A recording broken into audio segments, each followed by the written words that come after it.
नमो अरिहंताणं नमो सिद्धाणं नमो आयर्याणं नमो वध्यायाणं नमो लोय सव्वसाहूणं ईसो पंचनमुक्कारो सर्वपावपणासनो मंगलानं च सर्वेषु परमं हवै मंगलम् नमो दुर्वाररागादि वैरिवार निवारिणे अर्हते योगिनाथाय महावीराय तायिने श्रीसंखेश्वर मंडल पार्श्वजिन प्रणत कल्पतरुकल्प चूर दुष्टव्रातं पूरमे वाञ्छितं नाथ जगन्मामोहनिद्रा प्रत्युष समयोपमं मुनिसुव्रतनाथस्य देशनावचनं स्तुम सर्वारिष्टप्रणाशाय सर्वाभीष्टार्थदायिने सर्वलब्धिनिधानाय गौतम स्वामिने नमः अज्ञानतिमिरान्धाना ज्ञानाञ्जनशलाकया नेत्रमुन्मीलितं येन तस्मै श्रीगुरवे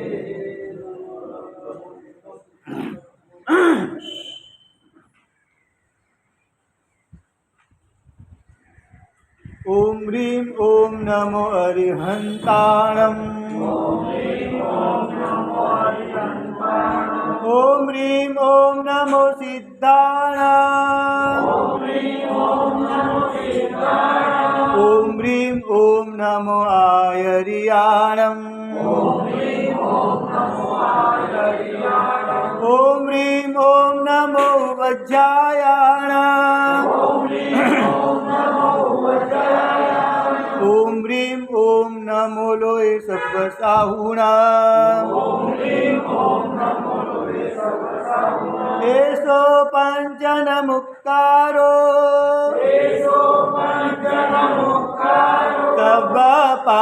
सर्वपावपणासनो मंगलानं च सर्वेषि परमं वै मंगलम् ॐ ह्रीं ॐ नमो अरिहन्ताणम् ॐ ह्रीं ॐ नमो सिद्धाणाम् ॐ ह्रीं ॐ नमो आयर्याणम् ॐ नमो वज्रायाणाम् ॐ ह्रीं ॐ नमो लोय सब्बसाहुणम् एषो पञ्चनमुक्तारो सर्वपावपणासनो मङ्गलानं च सर्वेषि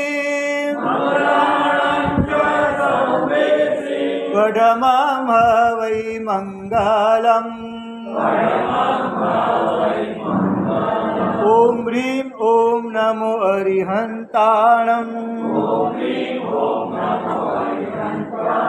ॐ ह्रीं ॐ नमो सिद्धाणाम् ॐ ह्रीं ॐ नमो आयर्याणम् ॐ ह्रीं ॐ नमो वज्रायाणाम् ॐ ह्रीं ॐ नमो लोय सब्बसाहुणम् एषो पञ्चनमुक्तारो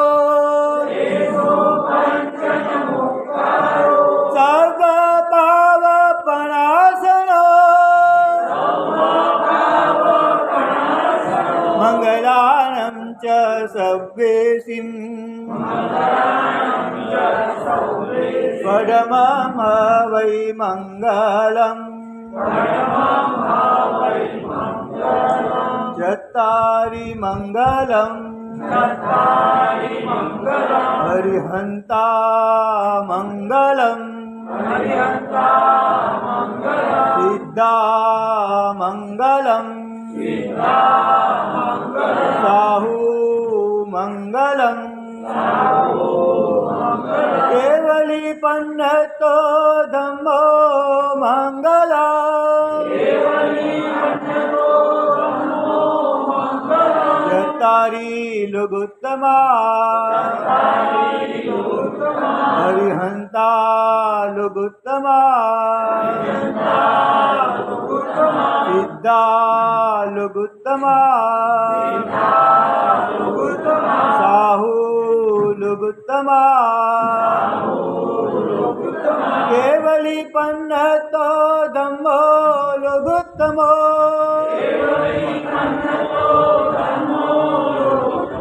चत्तारि शरणं प्रवज्यामि हरिहन्ते शरणं प्रवज्यामि सिद्धे शरणं प्रवज्यामि साहु शरणं प्रवज्यामि केवली पन्नतं धम्मं शरणं प्रवज्यामि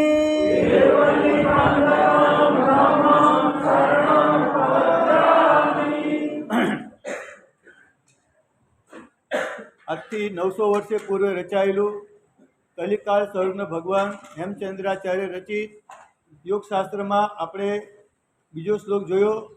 પન્નગે ચ સુરેન્દ્રે ચ કૌશિકે પાદ સંસ્પૃશી નિર્વિશેષ મનસ્કાય શ્રી વીર સ્વામીને નમઃ. પન્નગ એટલે ચંડકૌશિક સાપ અને સુરેન્દ્ર એટલે કે વૈમાનિક દેવના પહેલા દેવલોકના ઇન્દ્ર મહારાજા શક્રેન્દ્ર બંને જણા પરમાત્માનો સ્પર્શ કરી રહ્યા છે. ચંડકૌશિક પરમાત્માને મારવાની બુદ્ધિથી દંશ આપી રહ્યો છે અને સુરેન્દ્ર એટલે કે શક્રેન્દ્ર પરમાત્માની ભક્તિ કરવા માટે ચરણે નમી રહ્યા છે. છતાં પણ પરમાત્મા જે છે એ નિર્વિશેષ મનસ્કાય પરમાત્માની મનની અવસ્થા જે છે એ વખતે બિલકુલ વિશેષતા વગરની છે. આપણે બધા વિશેષતાઓમાં લગભગ આખો છે ને આ સંસાર વિશેષતા દ્વારા ચાલે છે. સામાન્ય કોમન દ્રવ્ય આપણે જોઈએ ને તો આપણને કોઈ જગ્યાએ રાગ દ્વેષ ના થાય. આપણને કાલે કહ્યું ને કે કપડાં, બસ કપડાને ખાલી જરૂરિયાત પૂરતા તમે પહેરો અથવા એની જરૂરિયાત ઉપર સાહેબ જરૂરિયાત વાત ઉપર આવી જાઓ ને તમે તો તમને કોઈ વસ્તુમાં રાગ દ્વેષ બહુ ઓછા થાય. ખાવાનું સાહેબે કાલે કીધેલું ને, ખાવાની બાબતમાં આપણે આટલી કેલેરી જોઈએ છે, પણ આપણે વિશેષતા કરીએ છીએ ને કે આવું દ્રવ્ય હોય તો વધારે સારું, આવું વિશેષતાના કારણે જ એ રાગ અને દ્વેષ એના કારણે આપણો સંસાર ચાલી રહ્યો. સામાન્યથી બસ આપણે શરીરને દ્રવ્ય જોઈએ ખાવા માટે, કપડાં પહેરવા માટે જોઈએ, પણ આવા કલરનું, આવી ડિઝાઇનવાળું, બસ વિશેષતામાં જે છે ને આપણે રાચીએ છીએ. એના કારણે મારો અને તમારો, આપણા બધાનો ગતિમય સંસાર ચાલી રહ્યો છે. સામાન્ય બસ પૂતગલ જે છે, પૂતગલનો હકીકતમાં કોઈ સ્વભાવ નથી. સાહેબે કીધું પૂતગલા ની સ્વભાવા, તત્વાર્થનું સૂત્ર છે. પૂતગલનો પોતાનો કોઈ સ્વભાવ નથી. એ જ ગુલાબજાંબુ જ્યારે ભૂખ લાગી હોય ત્યારે આપણને ખૂબ આનંદ થાય, સુખની અનુભૂતિ કરાવે, અને પેટ ભરાઈ ગયા પછી કોઈ પરાણે કોઈ ગુલાબજાંબુ ઉપરાવે ને, ગમતા ગુલાબજાંબુ તમે જેવાની ખાવાની જેમની અભિક્ષા કરેલી અને ઈચ્છા કરેલી, અને એના માટે તમે પ્રયત્ન પણ કરેલો, અને જ ગુલાબજાંબુ પછી પેટ ભરાઈ ગયા પછી ભૂખનું દુઃખ દૂર થયા પછી કોઈ નવા પરાણે મૂકે તો આપણને એના પ્રત્યે દ્વેષ અથવા ગુસ્સો આવી જાય કે ભાઈ મને ભૂખ નથી, શા માટે તમે આપો છો? એટલે એ જ, જો ગુલાબજાંબુમાં સુખ આપવાની શક્તિ હોત ને તો જેમ જેમ ખાતા છે તેમ સુખ વધવું જોઈએ, પણ સુખ વધતું નથી, ઘટી રહ્યું. કોઈ પણ વ્યક્તિ, તમને પ્રિય વ્યક્તિ કોઈ બહુ ગમતી હોય, પણ પહેલી ક્ષણે જ્યારે ભેટો ને, જ્યારે ઉત્સુકતા હોવાના કારણે, શાસ્ત્રમાં થાય ઉત્સુકતા જે છે ને એના કારણે તમને સુખનો અનુભવ થાય છે. અનુત્સુક્ય જે ઉત્સુકતા વગરનો ભાવ જે આત્માની અવસ્થા, એના પછી એમાં તમને કોઈ સુખનો અનુભવ થતો નથી, આનંદનો અનુભવ થાય છે. સુખ અને આનંદ બહુ અલગ શબ્દ છે. એટલે આપણે લોકો જે છે ને ખાવા પીવાથી જે બોલવા મળે કે આનંદ આનંદ મળી ગયો, આનંદ આવી ગઈ, મજા આવી ગઈ, એટલે શાસ્ત્રકારોએ પરમાનંદ શબ્દ વાપર્યો. કારણ કે આજે પૂતગલથી મળતું જે આનંદ, એ આનંદ ના કહેવાય, સુખ કહેવાય. આનંદ આખી વસ્તુ અલગ જ છે. આત્માને સ્પર્શીને થતી જે વસ્તુ એને કહેવાય આનંદ. આત્મામાંથી જે મળે આને આનંદ કહેવાય, અને પૂતગલથી મળે, ઇન્દ્રિયથી, વિષયોથી મળે એને કહેવાય સુખ કહેવાય. આનંદ આખી અલગ ઘટના છે. આખી ગુણોમાં જાઓ, તમે ગુણોમાં ઓતપ્રોત થાવ, ગુણોનો અનુભવ થાય ત્યારે તમને આનંદ આવે. જો સાચો આનંદ ક્યારે કે તમે કોઈ વ્યક્તિના આરાધનાને જોઈને તમારી આંખો ભીની થાય ને, જે એ વખતે આનંદ હોય ને, એ સાચો આનંદ કહેવાય.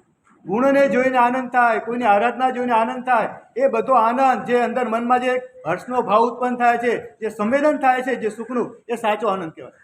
એટલે ગુણાત્મક ભૂમિકાઓ પર મળતી જે સુખની અનુભૂતિ એ આનંદ કહેવાય, અને પૂતગલથી મળતી સુખની અનુભૂતિ, સંવેદન જે છે એ બધું સુખ કહેવાય. એટલે આપણે બધા વસ્તુમાં સુખ, પરમ સુખ વાપરે. એટલે આ લોકો ગુરુ ભગવાન શાસ્ત્ર પરમાનંદ શબ્દ વાપરે. પણ કંઈક તમે જે ભોગવી રહ્યા છો એના કરતાં કંઈક આ મોક્ષનો જે સુખ જે છે એ કંઈક ચડિયાતું છે. એના શાસ્ત્રમાં તો લખ્યું છે કે મોક્ષનું સુખ જે સિદ્ધનાથ જીવ અનુભવી રહ્યા છે ને, એ સુખનો અનંતમાં ભાગે પણ પૂતગલનું સુખ આવતું નથી. અનંતમાં ભાગે પણ આવતું નથી. એટલી બધી પ્રસમવૃત્તિમાં જે બધી પ્રસમના સુખની બધી વાતો કરી છે ને, ત્યાં લખ્યું છે નૈવાસ્તિ રાજસ્ય તત્ સુખમ નૈવ દેવ રાજસ્ય યત સુખમ ઇહેવ સાધો લોક વ્યાપાર રહિતસ્ય. તત્ સુખમ નૈવ રાજસ્ય, રાજાઓને પણ જે સુખ નથી, દેવ રાજસ્ય, ઇન્દ્ર મહારાજાને જે સુખ નથી, તે લોક વ્યાપારથી રહિત પોતાના આત્મામાં ઓતપ્રોત થઈ ગયા છે, આત્મામાં ઉતરી ગયા છે, આત્માની સાધનામાં, એવા મુનિ જે સુખનો અનુભવ થઈ રહ્યો છે, તે સુખનો અનુભવ આ રાજાઓને, ચક્રવર્તીઓને, વાસુદેવોને અને ઇન્દ્ર મહારાજાને પણ થતો નથી. બોલો, ચક્રવર્તીને સંસારમાં સુખ દેખાયું હોત ને, સનત મહારાજા વગેરે ચક્રવર્તીઓને, બોલો તો સંસારમાં રહેત ખરા? કંઈક એના કરતાં ચડિયાતો આનંદ મળ્યો ને, કંઈક દેખાયું એમના જીવનમાં, કંઈક કે આ જે હું ભોગી રહ્યો છું છઠખંડની વૃદ્ધિ, એના કરતાં કંઈક આ મોક્ષની સુખની વાતો જે છે એ કંઈક આના કરતાં ચડિયાતી છે. એટલે એને સામ્રાજ્યને છોડવામાં પણ એમને કંઈ લાગ્યું નથી. કંઈ આપણે કહીએ ને ઇન્દ્ર મહારાજા સુખી, પણ છે ને ઇન્દ્ર મહારાજા તમારા કરતાં વધારે દુઃખી છે. બોલો, માનશો તમે? સમ્યક દર્શન છે એટલે કદાચ એટલો અનુભવ ના થાય, પણ બાહ્ય રીતે તમે જોવા જોઈએ ને તો ઇન્દ્ર મહારાજા તમારા આપણા બધા કરતાં દુઃખી છે. બોલો, આટલા બધા 32 લાખ વિમાનના સ્વામી છે. બાકી જેની સમૃદ્ધિનું વર્ણન આવે, એમના 23 દેવો ને ચાતુર લોકપાલ ને એ બધીની સમૃદ્ધિનું વર્ણન આપણે લાગે કે ઇન્દ્ર મહારાજા આ દુનિયાના શ્રેષ્ઠ સુખી કહેવાય. પણ ઇન્દ્ર મહારાજા જે છે ને, એમનું આયુષ્ય 2 સાગરોપમનું હોય. પહેલા દેવલોક, પછી આગળ વધતું જાય, પણ પહેલા દેવલોકની વાત કરું છું અત્યારે. ઇન્દ્ર મહારાજાનું આયુષ્ય 2 સાગરોપમનું હોય, અને એમની ઇન્દ્રાણી હોય ને એમનું આયુષ્ય પલ્યોપમનું હોય, અમુક પ્રકારના પલ્યોપમનું હોય. એટલે કેટલા બધા પલ્યોપમ, હજારો પલ્યોપમ, ત્યાં તો બધી ઘણી બધી વાતો આપણે હજારોની હમણાં રાખીએ, અસંખ્યાતાની બધી વાત તમને મગજમાં નહીં બેસે, પણ હજારો સેંકડો પલ્યોપમ બરાબર 1 સાગરોપમ થાય. તો એક ઇન્દ્ર મહારાજાને પોતાની પત્નીનો વિયોગ, અને પાછો તમે કોઈ પણ વ્યક્તિ જોડે કોઈ જોડે લગ્ન કરો ને તો 20 વર્ષે લગ્ન થાય અને 100 વર્ષનું આયુષ્ય તો 80 વર્ષનું પત્નીનું સુખ છે ને તમારે 80 વર્ષ સાથેનો સંયોગ છે. પણ ઇન્દ્ર મહારાજાને પોતાની ઇન્દ્રાણીનો સંયોગ કેટલા વર્ષનો? કરોડો અબજો વર્ષનો સંયોગ છે. બોલો, કરોડો વર્ષ સાથે રહ્યા હોય અને વ્યક્તિ જતી રહે, કેટલું દુઃખ લાગે. બોલો, કોઈ માતા બાળકને જન્મ આપ્યો અને બાળક તાજો ને તાજો જન્મ તરત મરી ગયો તો પણ માતાને કેટલું દુઃખ લાગે. હજુ તો એને મોઢું ખાલી જોયું છે ને તરત જ મરી ગયો, પણ 9 મહિના કુક્ષીમાં રાખ્યો, મારો દીકરો મારો દીકરો, જે મમત્વ 9 મહિના પોષ્યું ને, અને દીકરો મરી જાય તો પણ માતાને ભયાનક આઘાત લાગે. પણ બોલો, ઇન્દ્ર મહારાજાને અસંખ્ય હતા, લાખો કરોડો વર્ષોનો સંયોગ, અને એ દુઃખમાં એ વિરોગમાં ટ્રાન્સફર કેટલું દુઃખ અનુભવતા હશે ઇન્દ્ર મહારાજ, વિચાર કરો. એટલે એક ઇન્દ્ર મહારાજાને કહેવાય 25 લાખથી વધારે વાર, સાંભળજો બરાબર, 25 લાખથી વધારે વાર પોતાના ઇન્દ્રાણીના વિયોગનું દુઃખ સહન કરવાનું આવે. બોલો, તમે સુખી કે ઇન્દ્ર મહારાજ સુખી? તમારે એક પત્ની હશે, ઇન્દ્ર મહારાજાને 8 પટરાથી મુખ્ય હોય, બીજી ઘણી બધી દેવી હોય, પુલુમજા અને સચી ને બધા નામ આવે છે. 8 પટરાની મુખ્ય હોય એમની, તો 8 બધાનું આયુષ્ય આટલું જ હોય. પલ્યોપમથી અમુક પલ્યોપમથી વધારે ન હોય, અને કેટલા બધા પલ્યોપમ બરાબર સાગરોપમ, એટલે મિનિમમ 25 લાખ વાર એક ઇન્દ્ર મહારાજાને પોતાની, એનાથી વધારે આવે છે. આમ તો 25 લાખની ઘણા બધા થાય, પણ આ તો કઈ હિસાબ માંડ્યો તો કોઈ કે લગભગ 25 વાર તો ખરું જ. 25 લાખ વાર, 1-2 વાર નહીં, 1-2 લાખ વાર નહીં, 25 લાખ વાર, અને પાછો કરોડો વર્ષનો સંયોગ વિયોગમાં થોડીક ક્ષણમાં ટ્રાન્સફર થઈ જાય.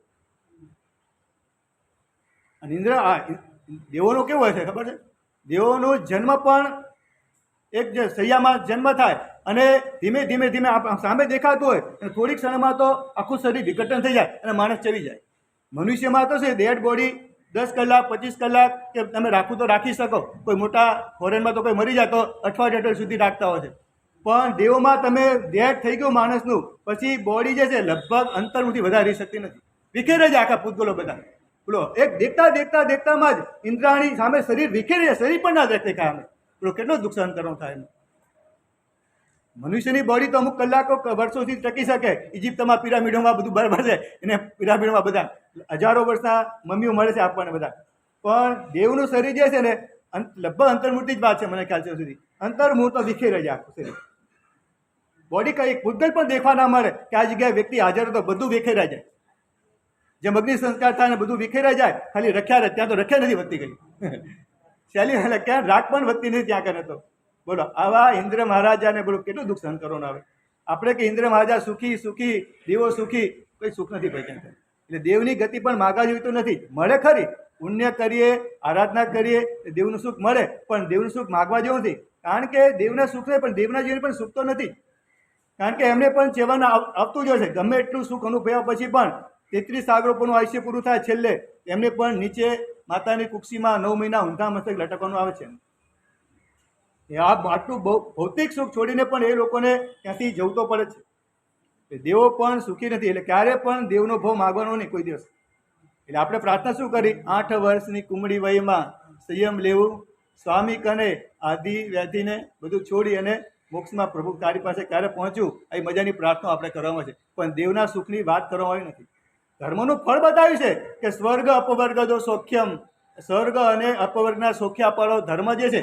પણ સ્વર્ગ માગવા જેવું નથી, દેવલોક માગવા જેવું નથી. એ મનુષ્યમાં દુઃખનું પ્રમાણ વધારે છે, પણ દેવલોકના દેવો પણ સુખી તો નથી. ખાલી અમુક પ્રકારની સગવડ વધારે છે ત્યાં, પણ માનસિક દુઃખો તો દેવોને પણ હોય. ત્યાં ઈર્ષ્યા, કારણ કે પહેલા દેવલોક કરતાં બીજા દેવલોકના દેવોનું રૂપ વધારે હોય, બીજા દેવલોકના રૂપ વધારે હોય, ત્યાં વિશુદ્ધિ થોડી વધારે હોય. તો પહેલા દેવલોકના બીજા લોકને જોઈને એને થાય કે મારા કરતાં આનું રૂપ તો વધારે છે.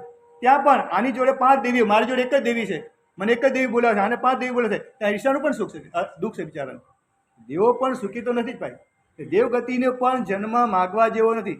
ધર્મની પ્રભાવથી દેવલોકના સુખ મળે. પણ જે છે ને, એક મજાનું વાંચેલું મેં, મુક્તિ દર્શન સૂરી માણસે બહુ મજાનું લખ્યું છે કે અહીંયા પણ આપણે જો અશુચિ ભાવના ભાવીને ખાલી જો વૈરાગ્ય કેળવ્યો હશે ને, સ્ત્રી પ્રત્યેનો કે જીવો શરીર પ્રત્યેનો, એ વૈરાગ્ય પણ દેવલોકમાં ટકશે નહીં લાભો. કારણ કે દેવલોકમાં કોઈ સાથ ધાતું છે જ નહીં. ચલો હું અહીંયા અશુચિ ભાવના ભાવીને હું કોઈ વ્યક્તિ પ્રત્યેનો વૈરાગ્ય કેળવું, પણ એ ત્યાં દેવમાં તો અશુચિ છે જ નહીં કોઈ. એકદમ નિર્મલ કાચ જેવું શરીર છે ત્યાં કને તો ત્યાં અહીંની ભાવેલી અશુચિ ભાવના ત્યાં કામ નહીં લાગે. ત્યાં પાછળ દેવીમાં હું લોભાઈ જવાનું. ત્યાં મારાથી આ પર દ્રવ્ય છે, અને આનાથી મને કંઈ મળવાનું નથી. પરથી પર પ્રવિષ્ટ કુરુતે વિનાશમ, પરનો પ્રવેશ થાય એટલે આપણા અંદર વિનાશ શરૂ થઈ જાય. પર વર્ષોથી ક્યારે પણ સુખ મળે નહીં. આ ભાવનાથી ભાવિત થઈ અને અનાત્મ છે આ બધી વસ્તુ. અનાત્મ વિપસ્યનામાં અનક્ત અનક્ત, આ બધું મારું નથી. આનાથી હું કંઈક અલગ છું. આ બધાથી હું અલગ છું. બધું મારી બોડીથી પણ જો અલગ છું. લખ્યું છે કે અન્યોહમ સ્વજનાત વિભવાત શરીર કાચ ચેતી, હું અન્ય શરીરથી હું અન્ય છું, સ્વજનથી અલગ છું, વૈભવથી, આ બધાથી હું આત્મા અલગ છું. અનંત ભાવના રોજે રોજ વિચારવાની કરી છે. બાર ભાવનાનું ચિંતન છે ને રોજે રોજ કરવાનું કીધું છે. આપણે આગળ આવશે કે પ્રભાતે કર દર્શનમ, શ્રાવક સવારે ઉઠી અને હાથના દર્શન કરે, બે હાથ જોડી ભેગા કરી અને સિદ્ધશિલાના દર્શન કરે અને 24 વેઠા જે છે એમાં 24 તીર્થંકર પરમાત્મા મોક્ષમાં ગયા છે. બધી આપણે વાતો કરશું. એક ચિંતકે મજાનું કરે કે પ્રભાતે કર દર્શનમ, તેમ પ્રભાતે મલ દર્શનમ. પ્રભાતે કર દર્શનમ, રોજ સવારે હાથના દર્શન કરવાના. એમાં આ સિદ્ધશિલા, આ મારું લક્ષ્ય જે છે, આ જગ્યાએ મારે પહોંચવાનું છે. સાચું મારું પરમેનન્ટ ઘર તો આ સિદ્ધશિલા છે. આ ઘરમાં જે ઘરમાં રહું છું એ ઘર મારું નથી. એવી રોજ સવાર ઉઠીને ભાવના કરવાની છે. સિદ્ધશિલાને રોજ યાદ કરવાનું છે. અને આના માટે મારો જન્મ મનુષ્ય ઘરમાં થયો છે એવું રોજે રોજ યાદ કરવાનું છે. રોજ આત્માનું સ્મરણ સવારના ઉઠીને પહેલાં શરૂ થઈ જાય આપણું. અને પ્રભાતે કર મલ દર્શનમ, જ્યારે સવારે લેટ્રિન જવાનું થાય, ટોયલેટ જવાનું થાય ત્યારે મલના પણ દર્શન કરવાના છે. મળમૂત્રના, કે જો મેં કાલે સાંજે રસગુલ્લા વાપરેલા, સાંજે આવું વાપરેલું, પણ એનું સવારે સ્વરૂપ કેવું થયું. ગમે તેવી સારી સારી વસ્તુ વાપરે, પણ આ શરીરની ફેક્ટરી એવી છે. બીજા બધી ફેક્ટરીઓ કેવી છે એ રો મટીરિયલ જેવું તેવું હોય અને માલ પ્રોડક્ટ થાય તે એકદમ આકર્ષક અને એકદમ મજાનો બને. પણ આ શરીરની ફેક્ટરી એવી ઊંધી છે, વિચિત્ર છે કે એમાં જે કંઈ નાખીએ રો મટીરિયલ, પણ જે માલ નીકળે તે આપણે જોવો પણ ન ગમે. ભલે આપણને લાગે આ થોડી જુગુપ્સા જેવી વાત છે, પણ ઊંડાણથી જો આપણે વિચારીએ ને તો મલ દર્શન જો કરીએ ને તો આપણને કોઈ ખાવા પ્રત્યે આવું ન થાય કે આ ખાવું ને આ ખાવું આ ખાવું, આવું કંઈ થાય નહીં. ગમે તેવું ખાઈશ, પણ આનું સ્વરૂપ આગળ કેવું છે. આપણે છે ને વર્તમાન ક્ષણમાં મૂંઝાઈ જઈએ છીએ. આગળની પાછળની અવસ્થા જોતા નથી. એના કારણે વર્તમાનના સુખને આપણે એ જ ઇતિશ્રી માની કે આ સુખ જે છે, પણ આગળ પાછળની પ્રોસેસ જોઈએ ને. બોલો, કોઈ દૂધપાક બન્યો ને, દૂધપાકના પાસ્ટમાં જાઓ તમે. દૂધપાકના પાસ્ટ શું છે કે દૂધ હતું પહેલાં, પછી ચોખા, ખાંડ, એલચી વગેરે મળી અને દૂધપાક બન્યું. દૂધનું પહેલાં આની પછી જો આગળ જાઓ તો ક્યાં હતો એ? કોઈ ભરવાડના તપેલામાં કે એમાં છે. એની પહેલાંની અવસ્થા ગાયના પેટમાં હતા. ગાયના પેટમાં પહેલાં દૂધ કઈ રીતે બન્યું? એને કોઈ ખોરાક ખાધો, ઘાસ ખાધું, કાગળ ખાધા, કંઈ ખાધું, એમાંથી દૂધમાં ટ્રાન્સફર થયું. એટલે આગળનું સ્વરૂપ જોઈએ. બોલો, કાગળમાંથી, ઘાસમાંથી, વનસ્પતિમાંથી દૂધ બન્યું, દૂધમાંથી દૂધપાક બન્યો. હવે આગલી અવસ્થા વિચારીએ આપણે. બોલો, આ દૂધપાક ખાધો, આ ઉતર્યું ઘાટી, થયું માટી, એમ કહેવાય છે. આ ઘાટી કહેવાય. ઉતર્યું ઘાટી, થયું માટી. તમે ગમે તેવી સારામાં સારી વસ્તુ વાપરીએ છે, આંબીલની ખોરાક વાપર્યો છે કે એકદમ મજાની ઉત્તમ વસ્તુ. સુરતમાં હમણાં છે ને 5,000 રૂપિયા કિલો કાજુ કતરી વેચાતી હતી. હમણાં થોડા વર્ષ પહેલાં આખી સોનાને વરખથી તૈયાર કરીને આખું છાપામાં આવ્યું કે 5,000 રૂપિયા કિલો કાજુ કતરી, અને આખી સોનાના વરખથી કોટેડ કરી અને 5,000 રૂપિયા કિલો. બોલો, એ 5,000 રૂપિયાની કિલોની તમે કાજુ કતરી વાપરી હોય, બરાબર, અહીંયા વાપરી અને 5 મિનિટ વોમેટ થઈ. બોલો, એ કાજુ કતરી રે ખરી? આ ઘાટી ઉતર્યું, બધું માટી જેવું થઈ જાય. પછી બસ ઉતર્યું ઘાટી, થયું માટી. જો આ ખાતી વખતે જો આપણે બધા વિચારીએ ને તો આપણને કોઈ વસ્તુમાં કંઈ થાય નહીં કે આ ખાવું ને આ ખાવું, આ મજા આવશે ને આમાં આ સારું કહેવાય, આ ખરાબ કહેવાય, આ બેસ્વાદ કહેવાય, એકદમ સ્વાદિષ્ટ કહેવાય. આવું કોઈ પછી હોટલમાં જવાના ધખારા જાગશે નહીં તમે કોઈ દિવસ. હે આટલું રોજ કહેવાનું સારું કહીશું, વાંધો નહીં. આપણે તો અશુચિ ભાવના ભાવવાની છે, રોજે રોજ કીધું જ છે, ભાવવાની છે ને આપણે કહીશું, વાંધો નહીં. તમારી આપણે બધા જ, હું એકલો, તમે એકલા નહીં, આપણે બધા જ, કારણ કે અશુચિ ભાવના આપણે બધા જ ભાવવાની છે. અમને પણ આસક્તિ થઈ શકે એવું કંઈ નહીં. કે જો આમ જોવા જઈએ ને, બોલો, તમારે સાવિકા કેટલા શાક બનાવે તમારા ઘરમાં? 2 શાક બનાવે. અમને એક સાથે 10 શાક ખાવા મળી શકે. બોલો, સાધુ જેવું લેવા જેવું છે. રોજ ઊંધિયું નહીં, અલગ અલગ પણ મળી શકે એવું કંઈ ભેગા ન કરે અલગ પણ લાવી શકે. અમને 10 શાક ખાવા, તમે 10 શાક ખાઈ શકે. તમારી સાવિકા કદાચ પરોઠા બનાવે તો રોટલી ના બનાવે, રોટલી બનાવે તો પરોઠા ના બનાવે, પોતાયા ના બનાવે. અમને તો મેથીના પોતાયા, પછી બીજા અલગ પ્રકારના 4 જાતના દૂધીના પોતાયા, એક સાથે 4 પોતાયા પણ વાપરી શકે. બોલો, થેપલા ઢેબરા હે જો એકવાર અહીંયા પછી છે ને એક બંધન છે આખું બનવે છે અહીંયા કરે રિટર્ન ટિકિટ નથી અહીંયા કરે રિટર્ન ટિકિટ નથી પણ એ ખરું કે પોષદ કરવા આવશે તો કંઈક વિચાર કરશું તમને માટે કે વ્યવસ્થા કરીશું તમારા માટે પણ દીક્ષામાં બીજી કોઈ વ્યવસ્થા નથી. બોલો મીઠાઈ તમારા ઘરે બને તો શીરો કે લાપસી 1 કે 2 3 મીઠાઈ બને. અમને એક અમારે હમણાં આવે છે બહેનો એટલા બધા અમારી ભક્તિ કરે છે ને ઘરે કરતી એટલી બધી વેરાયટી આવે છે ને અમારી સામે જો અમે ધ્યાન ના રાખીએ ને તો અમને પણ આસક્તિ થઈ જાય. એટલી બધી વેરાયટી એક દૂધીનો હલવા આવે 2 ઘરથી અલગ અલગ તો બેમાં આખો સ્વાદ અલગ હોય છે. આખો એકમાં એલચી વગેરે વિશેષ પ્રકારે નાખેલું હોય બીજામાં કંઈ ના હોય પણ બેના સ્વાદ અલગ અલગ અનુભવ અમને. અમને એક સાથે કેટલી જાતની મીઠાઈઓ કેટલી જાતના ફરસાણ તમારે એક હાંડો જ બને ઢોકળા જ બને. અમને તો હાંડો ઢોકળા મુઠિયા પાણીપુરી એક સાથે બધું મળી જાય. એટલે અમારું સાદું જીવન આમ રીતે જલસા બનશે અમારું તો એટલે આવું થાય છે જો તમારા કરતાં અમે હે લેવા જોઈએ ખાવા માટે નહીં જોયા આવું જોયા પછી પણ આટલી આઈટમ મળ્યા પછી પણ અમારા ઘણા બધા મહાત્માઓ આબિલ કરતા હોય. અમારા આત્મસ્પર્શ મહારાજ પરમ દિવસે બધાની આ સુંદર મજાની આ તમારી વચખાણ ઉચોળની ક્રિયા જોઈ અને મને કીધું કે સાહેબ મને આંબીલનો ભાવ થયો કે આપ રજા આપો તો હું આંબીલ કરું. અને એમને એ તમારો બધાનો તપ નિર્વિઘ્ન પૂરો થાય એ મારા મહાત્માએ દિવસે આંબીલ કર્યું. બોલો નતર એમને એકાશનું કર્યું તો બધું વાપરી શકતા હતા પણ તમારી અનુભવના બસ માત્ર આ બધા આરાધકોનો તપ હું તો કરી શકતો નથી. અત્યારે મારી શક્તિ નથી. પહેલાં બધું થઈ ગયું બરાબર છે વર્ષી તપ ને બધું પણ અત્યારે મારી શક્તિ નથી તો કમસે કમ આ બધા આરાધકોની આરાધના નિર્વિઘ્ન પૂર્ણ થાય અને સાચી અનુમોદના કરવા માટે એમને એ દિવસે આંબીલ કર્યું. હમણાં જ 1 ડિસેમ્બરે દીક્ષા થઈ છે. હજુ 8 મહિના થયા છે અને લગભગ અત્યાર સુધીમાં 3 કે 4 બેચના તબિયતના કારણે કરવા બાકી રોજ અત્યારે એકાસના કરી રહ્યા છે. અને બીકેસીમાં ચોવેર હાઉસનું સંચાલન કરતા હતા અશ્વિનભાઈ. તો એટલે આ સાચી ખરેખર અનુમોદના કહેવાય. બધું અમને મળી શકે છતાં પણ અમારા સાધીજી ભગવંતો સાધુ ભગવંતો 100મી ઓળી 100 ઉપર પણ આગળ 200 300 હંસકીર્તિ સાધીમાં સાહેબ કેટલી પહોંચ્યા 364 કે 66 સુધી પહોંચી ગયા. બોલો અને કદાચ જો એમ ભગવાન કરે આપણે પ્રાર્થના કરીએ કે એમનું દીર્ઘાયુષ્ય થાય અને આપણે ત્યાં જીન શાસનમાં એક વર્લ્ડ રેકોર્ડ થાય કે 400 ઓળી પૂરી કરે. આપણે બધા પ્રાર્થના કરવાની છે. હેમવલ્લભ સુરી મહારાજા કેટલા વર્ષોથી અમલ કર્યા છે. 250 ઉપર ઓળી થઈ ગઈ લગભગ. એમને તો હમણાં અમે ભેગા 4-5 દિવસ રોવાનું થયું તો મેં એમની પાસે આશીર્વાદ માગ્યા કે ગુરુ ભગવાન મને આશીર્વાદ આપો કે બંને ઓળી અને રોજે રોજ એકાસના નિત્યતા મારા જીવનમાં આજીવન સુધી ચાલ્યા કરે તો આશીર્વાદ માગ્યા આવતે મળ્યા ત્યારે.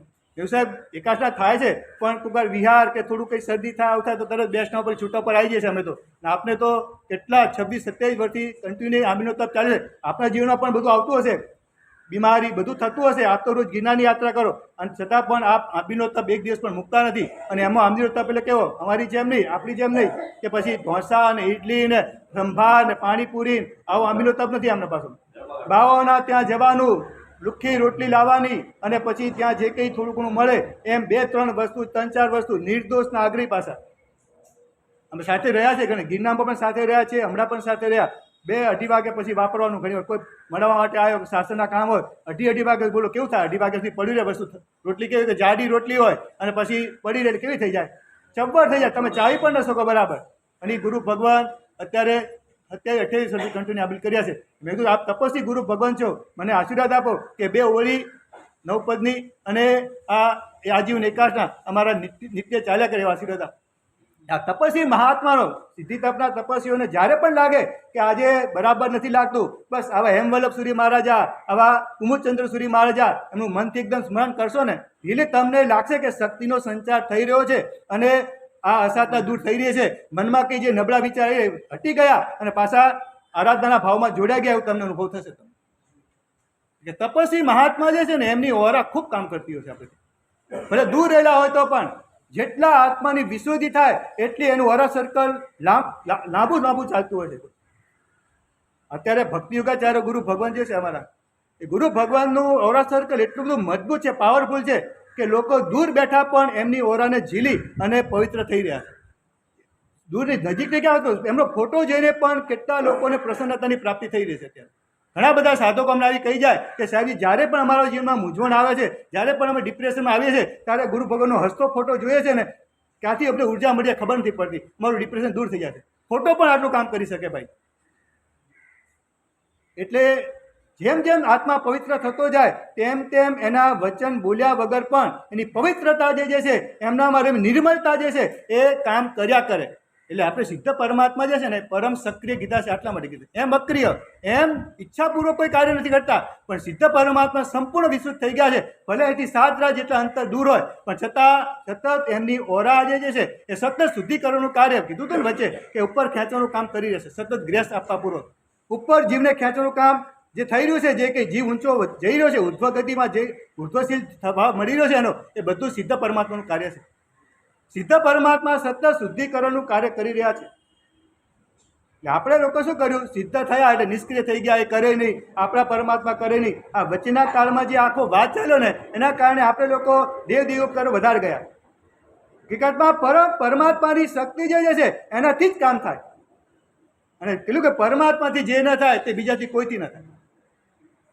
કારણ કે પરમાત્માનું ઓરા સર્કલ જો તમે ભૂકો ને, અહીંયા એક વ્યક્તિ જો અહીંયા આવા વિષમ કાળમાં પણ એ ભક્તિ યોગાચાર્ય ગુરુ ભુવન પડતો કાળ છે ત્યારે બરાબર દુષ્મ કાળ જે છે બરાબર એવો કાળ ભયંકર કાળ હોવા છતાં પણ જો વિશુદ્ધ થયેલા વ્યક્તિની જો અનુભૂતિ આપણે થઈ શકતી હોય તો પરમાત્માની અનુભૂતિ કેમ ન થાય.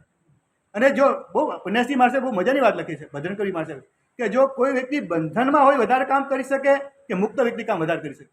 તમને હાથ પગ બાંધી દીધા હોય તો તમે એ વખતે વધારે કામ કરી શકો.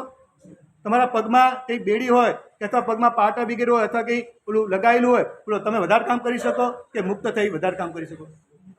બસ તો પરમાત્મા સિદ્ધ પરમાત્મા 8 કર્મથી મુક્ત થઈ ગયા, તેમની શક્તિ વધી ગયા ઘટી ભાઈ.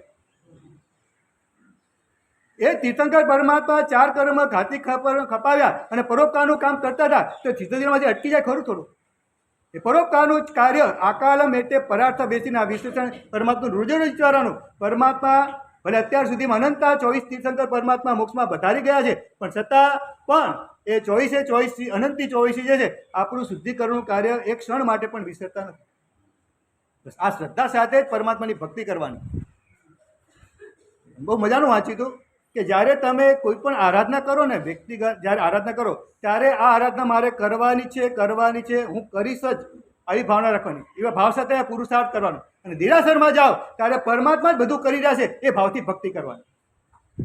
દેરાસરમાં જ્યારે પરમાત્માની ભક્તિ કરવા જાઓ, જ્યારે નિશી બોલી દેરાસરમાં જ્યારે પ્રવેશ કરો ત્યારેથી જ આ ભાવ અંદરથી શરૂ થઈ જાય કે હવે પરમાત્માની સાનિધ્યમાં આવ્યો અને મારા પરમાત્મા જ આ વિશ્વનું સંચાલન અને પ્રભુનું શક્તિ આ વિશ્વનું સંચાલન અને વિશ્વનું શુદ્ધિનું કાર્ય અને બધાની મોક્ષનું કાર્ય સતત પ્રભુ કરી જ રહ્યા છે. અને પ્રભુની કૃપાથી જ મારું કામ થવાનું છે. સંસારનું કે આધ્યાત્મિક દુનિયામાં જે કંઈ મારો વિકાસ થવાનો છે એ બધું પરમાત્માની કૃપાથી થવાનું છે. નિકાસના મૂળમાં છે ને સિદ્ધ પરમાત્મા છે. આપણે નિગોદમાંથી કઈ રીતે નીકળ્યા? એક સિદ્ધ થયા ત્યારે આપણે નિગોદમાંથી નીકળ્યા. નિકાસ એટલે સંસારમાંથી નિગોદમાં આજે આપણે સબરતા હતા, આપણી ચેતના એકદમ સુસુપ્ત હતી. એ ચેતનામાંથી આપણને કંઈક વિશિષ્ટ ચેતનામાં અને એમાં નિગોદમાંથી બહાર કાઢવાનું કામ કોને કર્યું? સિદ્ધ પરમાત્માએ. નિકાસનું કામ સિદ્ધ પરમાત્મા કરે છે અને વિકાસનું કામ અરિહંત પરમાત્મા કર્યું. આપણી જીવનના સતત વિકાસ, જ્યાં નરેન્દ્ર મોદીનો વિકાસ જે છે ને વિકાસ ના કહેવાય ભાઈ, વિકાસ પરમાત્મા કરી રહ્યા છે. સાચો વિકાસ એનું આલંબન મોદી કરી રહ્યા બરાબર છે પણ સાચો વિકાસ તો આ અરિહંત પરમાત્મા કરે. વિકાસનું કાર્ય પરમાત્માથી જ થાય, બીજા કોઈથી ના થાય. અને પરમાત્માએ બતાવેલા માર્ગથી અને એની પર ચાલવાવાળા ગુરુ ભગવંતોથી આપણું વિકાસનું કાર્ય ચાલુ થાય છે. એટલે નિકાસના મૂળમાં સિદ્ધ પરમાત્મા, વિકાસના મૂળમાં અરિહંત પરમાત્મા. એટલે જ્યારે પણ ખાવાની વાત આવે ત્યારે ઉતર્યું ઘાટી, થયું માટી. બસ આ ભાવ વિચારશો ને ખરેખર તમને કોઈ ખાવામાં આસક્તિ નથી. તરત થશે કે આ હોય તો શું, આ હોય તો શું ફરક પડવાનો આપણને? ઠંડુ હોય તો શું, ગરમ હોય તો શું ફરક પડે? તો મોટા ભાગના ઘણા બધા પાપો તમે લોકો ખાવાના કારણે કરો છો. હોટલમાં કેમ જવાનું થાય છે? હોટલનું વાતાવરણ બહુ સારું હોય. રિસોર્ટમાં જાઓ, બધા જે છે રિસોર્ટમાં કોઈ દી કટાશનું ઉપરથી લઈ જાઓ તમે, ત્યાં પણ બોલો 4-5 દિવસ રિસોર્ટ મારો, ત્યાં દેરાસર પૂજા થાય તમારે. દેરાસર હોય ત્યાં કરે ભાઈ? પણ લગભગ એ ઈચ્છા નથી થતી. ઘણી વાર નજીકમાં રિસોર્ટની બાજુમાં પણ લગભગ એ આખરે વાતાવરણ એવું હોય છે આખું ત્યાં એક બધા એક ભાવમાં હોય છે. એ 5-5 દિવસ સુધી તમારા રાગ દ્વેષ તીવ્ર પોસાય. સ્વિમિંગ પુલ હોય ત્યાં, ખાવા પીવાની આ તે, અને બધા બેસો. એક જણા તો જાય નહીં કોઈ રિસોર્ટમાં જાય ત્યારે ભેગા જાય ને કંપની થઈ જાય. એટલે આ ખાવાનું કેવું હતું એના પર બધા પોતપોતાના અભિપ્રાય આપે. આ પિક્ચર કેવું હતું, આ મૂવી કેવી હતી, આ કેવું હતું, આ કેવી મજા આવી, એટલે પોતાના બધા અભિપ્રાય આપીને એ વસ્તુને એકદમ ચીકણી બનાવે બધા. બોલો તમે બોલો એવું કરો, નક્કી કરી શકાય તમને પિક્ચર જોવાની છે એકલા જોઈ આવવાનું, કોઈને સાથે નહીં જવાનું. રિસોર્ટમાં જવાની ઈચ્છા થાય એકલા જવાનું, હોટલમાં જવાનું ઈચ્છા થાય તો એકલા જવાનું, પણ કોઈને સાથે નહીં લેવાનું. બોલો આટલું નક્કી કરી શકાય? ન જાઓ તો વધારે સારું, પણ એકલા જવાનું, બેની સાથે નહીં જવાનું, ત્રણની સાથે નહીં, કંપની સાથે નહીં જવાનું. બોલો આટલું નક્કી કરવું છે તમારે?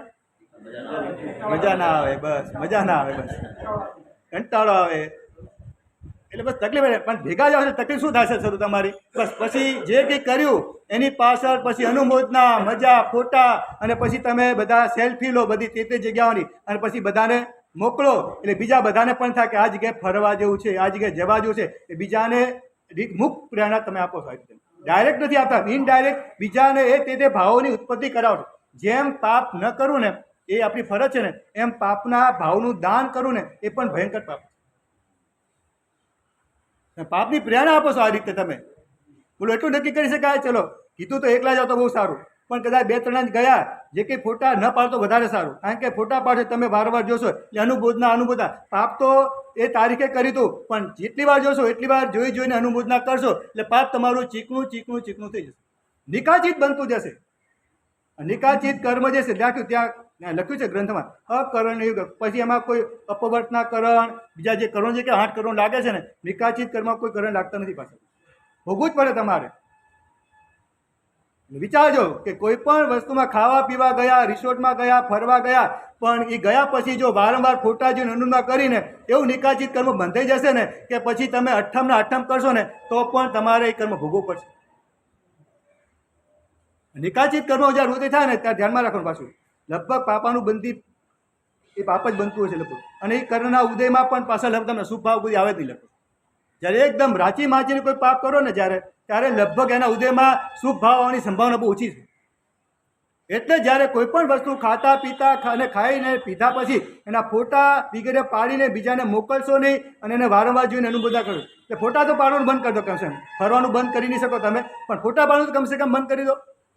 અને કોઈને મોકલવા તો હાવ બંધ કરી દો. બસ એ તો કોઈને મોકલવા ભૂલી ચૂકે પણ નહીં મોકલવાના. નહીં તો શું થાય છે, તમે લોકો કોઈને મોકલો પછી અમારા બહેનો પછી એટલા બધા દુઃખી થઈ જાય કે આ ફર્યા, આ ફલાણી મારી ફ્રેન્ડ ફર્યા, હું રહી ગઈ. એટલે પછી શ્રાવકને વધી જાય. એટલે તમે બીજાને ટેન્શન વધારવાનું પણ કામ કરો છો. એટલે ઓલી જે છે રોજ પીન મારે કરે કે જો ઓલી જઈ આવી ફરવા, હું રહી ગઈ. એટલે ઓલાને કદાચ ખીચામાં પાકીટમાં પૈસા ન હોય તો પણ ગમે તેમ કરીને પછી ક્રેડિટ કાર્ડ ગમે તેમ કરીને પછી કંઈક ઓછા તો કરવા પડે ને. એમને તો મફતમાં કંઈ મળતું નથી ભાઈ. એટલે શ્રાવકને પણ થોડું ટેન્શન આવી જાય. અત્યારે તમે કહો મંદી, જ્યારે ધર્મની બાબત નહીં આવે ત્યારે મંદી, ત્યારે ખર્ચો વધારે થઈ ગયો છે, આમ થઈ ગયું છે. એ વખતે વિચાર નથી આવતો તમને કે આ બીજી બધી બાબતમાં મારી ફરજ છે સંઘના ખાતામાં લખાવવાની. કે અત્યારે કેટલા સાધનિકો છે, તમને હોટલમાં જઈને 2-4-5 હજારનું બિલ બનાવતા તમને કંઈ થતું નથી. અને અત્યારે બીજા એક સાધનિકને 1000 માટે પણ ઘણીવાર કેવા ફાંફા મારવા પડશે તમારી પાસે આવતા તમને ખબર પડે. બસ આટલું જ્યારે પણ જમવા જાઓ ત્યારે વિચારો કે હું કેટલા બધા સાધર્મિકની હાય લઈ રહ્યો છું અપેક્ષા. આ બધી વિચારણા કરશો ને તો ખરેખર લાગશે. એટલે ખાવા પીવાની બાબતમાં, ફરવાની બાબતમાં ફોટા પાડવાનું બંધ કરી દો. એકલા જાઓ તો વધારે સારું. કારણ કે તમે કોઈ પણ ગયા પછી 2 જણા ગયા પછી 4 જણા પછી કંઈ બોલ્યા કે ચૂપચાપ બોલો રહી શકો એટલું નિયમ લખી, ચૂપચાપ રહેવાનું, કોઈ બોલવાની કંઈ સારું નરસું કરવાનું નહીં. ના કશું નહીં બોલવાનું ભાઈ. મારી એક મજબૂરીના કારણે નહોતું જવું અથવા ઈચ્છા થઈ ગઈ ને કર્મના ઉદયથી હું જતો રહ્યો, પણ હવે એના મારે કંઈ અભિપ્રાય એના વિશે કંઈ આપવો નથી, એના વિશે મારે કંઈ બોલવું નથી, એવું તો કહી શકાય ને. બોલો સારું તો જવા ને. ના નથી કોઈ જગ્યા સાંભળો, આપણે ત્યાં ધ્યાન સતત ગ્રંથોમાં લખી દીધું કે આવો નિર્જન સ્તરમાં પછી આવા આશ્રમમાં બેસવાનું. પછી છેલ્લે નાખ્યું તમને જે જગ્યાએ ધ્યાન લાગી જાય ત્યાં જવાની છૂટ. થિયેટરમાં લાગી જાય તો વાંધો નથી જવાનું.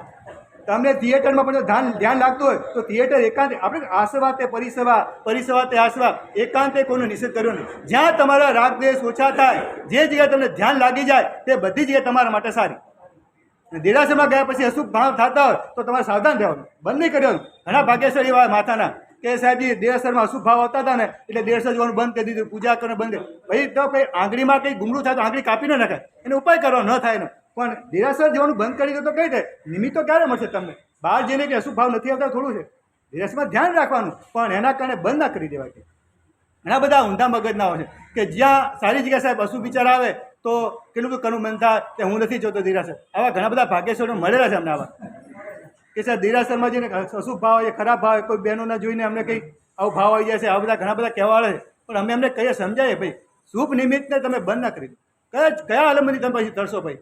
ત્યાં ધ્યાન રાખવાનું, મનને થોડું કાબૂમાં રાખવાનું, અને એવા ટાઈમે જવાનું આપણે કે જ્યાં એ ટાઈમે ના આવતા હોય. પહેલાં આપણે મજાની પરંપરા હતી કે લગભગ ભાઈઓ સવારે પૂજા કરતા, બહેનો એ બધા ગામડા બધું હતું. લગભગ હવે આવું સિટીમાં સચવાયું નથી, એના કારણે બધું મર્યાદા સચવાતી હતી.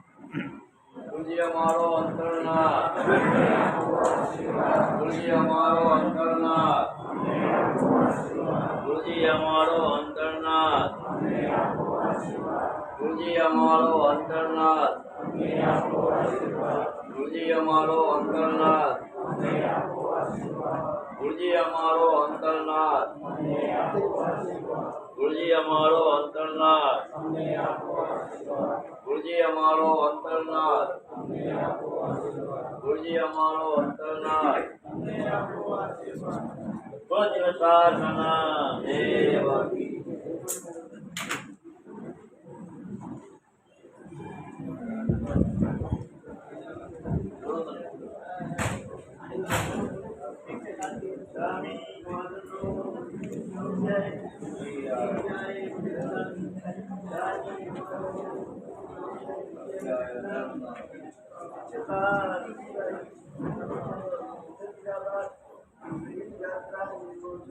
સ્વામી સાદાજી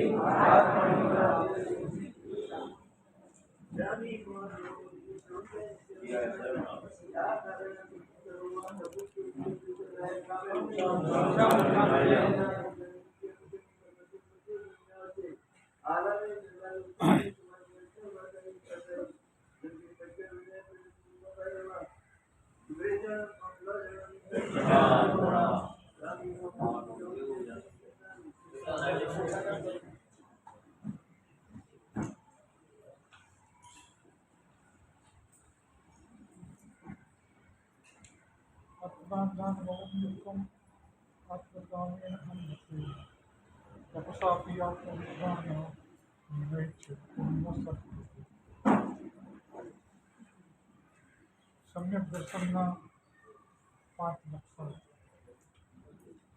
પેલું આસ્તિકતા. હું આત્મા છું એ વાત આપણને સતત ફીલ થાય. પછી ભગવાને જ્યાં જ્યાં જીવ બતાવ્યા છે, એકેન્દ્રિયમાં, દ્વિન્દ્રિયમાં, ત્રિઇન્દ્રિયમાં, ચોરેન્દ્રિયમાં, પંચેન્દ્રિયમાં, પાણીમાં પણ જીવ, અગ્નિમાં પણ જીવ, વાયુમાં પણ જીવ, બધી જગ્યાએ આપણને જીવ દેખાય. હવે ચારે બાજુ આપણે જીવ સૃષ્ટિ જોઈએ, કીડી અને મંકોડા અને એવા બધા ક્ષુદ્ર જંતુઓ છે, એની જૈન કુળમાં જન્મેલા જીવદયા પ્રેમીને છોડી દો તો રોડ ઉપર ગમે એટલા કીડી ને મંકોડા ગમે તે હોય, લોકો બૂટ પહેરીને ચાલતા હોય, વાહનો એના પર સરસ, કોઈને એની પરવા નથી. આપણે જૈન કુળમાં જન્મ્યા ને એનો સૌથી મોટો લાભ હોય ને તો આપણા હૃદયની અંદર કરુણાની સ્થાપના છે. જીવ દયા, જીવ રક્ષા, દયા, કરુણા, આ બધી વાતો આપણે સમજણા નહોતા ને. આપણે 1 વર્ષના કે 1.5 વર્ષના હતા ને અને ચાલતા હતા ને ત્યારે આપણને મમ્મી પપ્પાએ કહ્યું, જો કીડી છે, કીડી પર પગ ન મુકાય, પાપ લાગે. એ વખતે સાજી કંઈ સમજ હતી કે નહોતી, પણ જીવ હિંસા ખરાબ અને જીવ રક્ષા સારી, આ વાત આપણા અજાગ્રત મનની અંદર. એટલે તમારા જેવા રોજ પ્રતિક્રમણ કરવાવાળા જૈનો છે, એમ વર્ષે 1 પ્રતિક્રમણ કરવાવાળા પણ જૈનો હોય છે. પણ કોઈ પણ જૈન હશે એને તમે પૂછો કે જીવ હિંસા થાય તો એ નારાજ, જીવ રક્ષા થાય રાજી, તમને રાતના સપનું આવે ને કે આ એલબીએસ રોડ પરથી એક કતલખાનામાં જતી ટ્રક હતી અને જીવદયા પ્રેમીઓએ એને રોકી અને એને પાંજરાપોળમાં પશુઓને મૂક્યા. આવું તમે સપનું જુઓ ને તો સપનામાં પણ તમને આનંદ થશે કે સારું કાર્ય છે. કતલખાને જતા પશુઓ પહોંચ્યા અને પાંજરાપોળમાં ગયા એટલે આપણા મનની અંદર 24 કલાક હિંસા ખરાબ, જીવ રક્ષા સારી, આ વાત પડી છે. એના કારણે 24 કલાક આપણને પુણ્યનો બંધ થાય. કેમ કે માન્યતામાં પડેલું છે. તમે ઊંઘમાં હોય તો પણ આ માન્યતા તો જાગતી જ રહે છે. એના કારણે 24 કલાક આપણને પુણ્યનો બંધ થાય. એટલે શાસ્ત્રકારોએ આપણને કહ્યું છે કે અનુકંપા એટલે શું? કંપ એટલે કાપવું, અનુ એટલે પાછળ. બીજાને દુઃખથી કંપતો જુઓ અને તમારું હૃદય કંપવા માંડે એનું નામ અનુકંપ. તમે રસ્તા ઉપરથી ચાલતા હોય કોઈ માણસ આમ ધ્રુજતો હોય અને એને જોઈને તમને બિચારાને કેવી તકલીફ છે. કોઈ પશુને એનો માલિક મારતો હોય, આપણે એને બચાવી પણ ન શકતા હોઈએ, પણ આપણને તે કરે બિચારા આ બળદને એનો માલિક આટલું બધું વજન ખેંચાવે છે ને પાછું એને ચાબુકે તો આપણું હૃદય કંપી જાય. એનું નામ છે અનુકંપ. તો જ્યારે આપણા હૃદયની અંદર બધા જ જીવો બચાવવા જેવા છે, કોઈ પણ જીવની હિંસા ન થવી જોઈએ, આ વાત છે. તો પછી હવે આપણા ઘરની અંદર આપણે દરેક પ્રવૃત્તિ કરીએ એ કેવી હોય? તમે ઔષધ કર્યો હોય, વિકાસનું કરવા ઘરે જાઓ તો શું બોલો? મંગલ શેમાં છે? મંગલ બધાને જોઈએ, તો જૈના પણ બધાએ કર્યું. પહેલાના કાળમાં જે જૈના સહજ રીતે થતી હતી એ જીવનની તમારી પદ્ધતિ એવી બદલાઈ ગઈ છે ને કે હવે ઘણી બધી જૈનાઓ તમારા ઘરમાંથી નીકળી ગઈ. 14ના દિવસે આપણે અધિકારમાં બોલીએ સંખારો શુક્લ. હવે આજના તમે કોઈ ટીનએજરને પૂછો કે ભાઈ સંખારો એટલે શું, એને ડિક્શનરીમાં કઈ સંખારો શબ્દ આવતો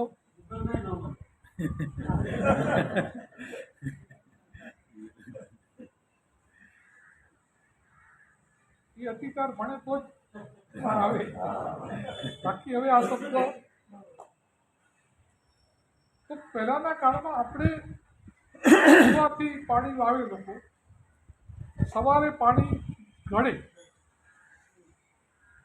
ઘરનું કેવું હોય? એકદમ જાડું જે, કેમ કે પાણીના એક ટીપામાં હજારો ત્રસ જીવો હોય છે. અબકાઈના જીવો તો અસંખ્ય હોય છે. એ કોઈ ગમે તેટલા ફિલ્ટરથી ગળો તો એ તો કોઈ એમાંથી પાસ થઈ જ જવાના છે. પણ આપણે પાણીનો ઉપયોગ કર્યા સિવાય તો આપણું જીવન ચાલી શકતું નથી. અબકાઈની વિરાધના તો આપણા માટે લખાયેલી જ છે. પણ પાણીની અંદર રહેલા જે કોરા વગેરે ત્રસ જીવો હાલતા ચાલતા છે એ પણ એટલા સૂક્ષ્મ હોય કે આપણને નરી આંખે દેખાય પણ જો એકદમ જાગવું ગળવું હોય એમાંથી એને ગળવામાં આવે તો એ ત્રસ જીવો છે એ પેલા ફિલ્ટરમાં રહી જાય. જીવિચારનું જૂનું પુસ્તક એક પહેલાં પડેલું એમાં એક ચિત્ર આવતું હતું કે પાણીના એક ટીપામાં કેટલા જીવો છે ને એનું કોઈ વૈજ્ઞાનિકને મનમાં થઈ ગયું કારણ કે એ લોકોને અબકાઈમાં તો કંઈ સમજ પડે જ નહીં. અબકાઈ તો એની ડિક્શનરીમાં આવે જ નહીં. એ હાલતા ચાલતા જીવને જીવ માનતા. તો એને થયું કે પાણીમાં પોરા જેવા કેટલા જીવો છે.